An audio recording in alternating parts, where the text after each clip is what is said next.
Kære alle sammen, det er virkelig dejligt at se jer. Jeg har glædet mig rigtig meget til at være her i dag. Og spørgsmålet er så, jamen, hvem er jeg? Det tænker jeg er det spørgsmål, vi altid stiller os selv. Men jeg er hverken minister, eller direktør, eller formand.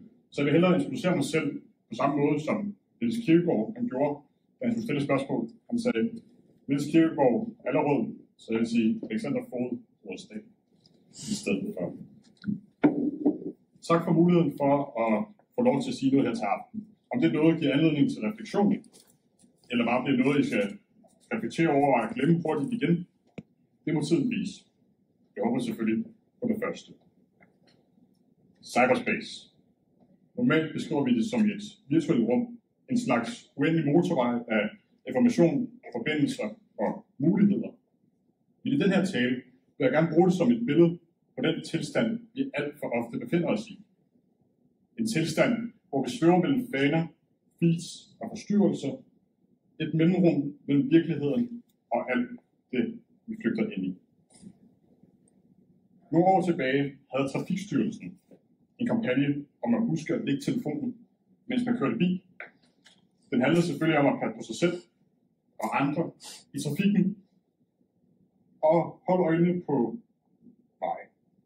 Reklamefilmen havde titlen Læg mobilen, så det lækker. Kør bil, hvor du kører bil. Her ser vi forskellige mennesker, der er lækkere eller lækre. To venner, hvor den ene siger, at jeg er sgu glad for at have en ven, der er lækker. Vi ser en kvinde i kørestol, som siger, at jeg blev lækker for sent. Og så ser vi så også et par, hvor den ene siger til den anden, skat, husk du er lækker. Hvor til den anden svarer, det kan være svært ikke at tage den fra. Den handlede om at køre bil uden forstyrrelser.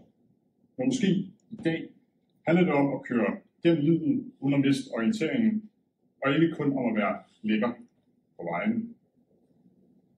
Ja, det kan være svært ikke at tage telefonen fra. Det tror jeg er noget, vi alle sammen kan se os selv i. Og telefonen som altid ligger i lommen, og når der ikke kommer en notifikation, når der kommer en notifikation, vi skal svare på med det samme, eller når der ikke kommer en notifikation eller et opkald, og vi alligevel føler, at telefonen bare skal tjekkes. Og lad os være ærlige et øjeblik. Det er som om, at bilen er begyndt at køre selv. Og det er den allerede. Det er både bogstaveligt og i overført betydning. Vi har overladt kontrollen til teknologien, hvilket har givet os frihed og muligheder. Men paradoksalt nok risikerer vi at miste kontrollen over netop det, der gør os menneskelige. Vores opmærksomhed, nærværet til andre mennesker, og det mest dyrebare, vi har. Vi mister vores tid. Skærmene stjæler ikke kun vores tid.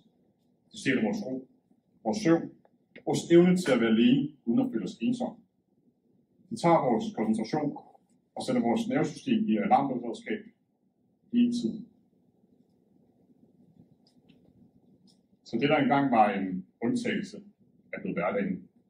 Det, der engang kun var et værktøj, er blevet til vaner.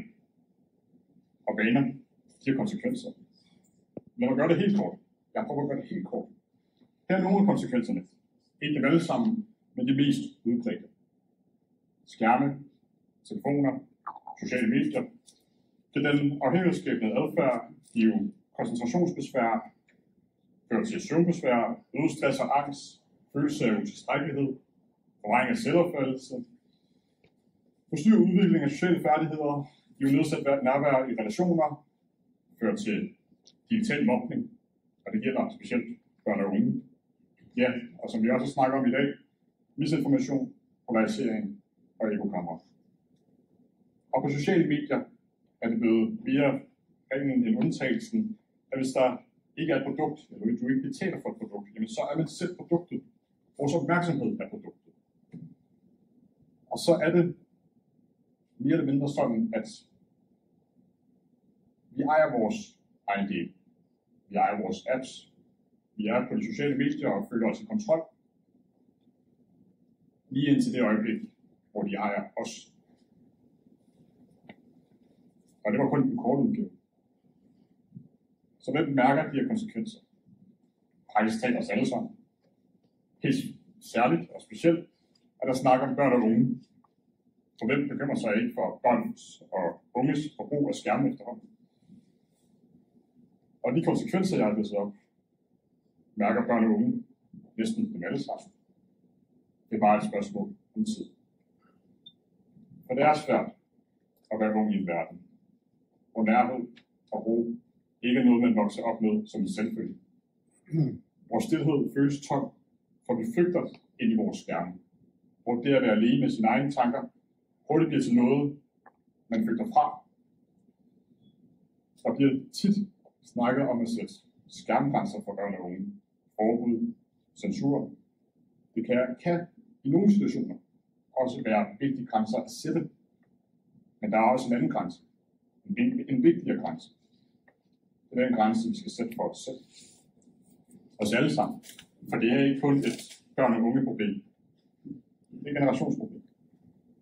Det er en kultur, hvor vi alle på tværs af generationer i stigende og højere grad er blevet mere tilgængelige, men mindre til stede.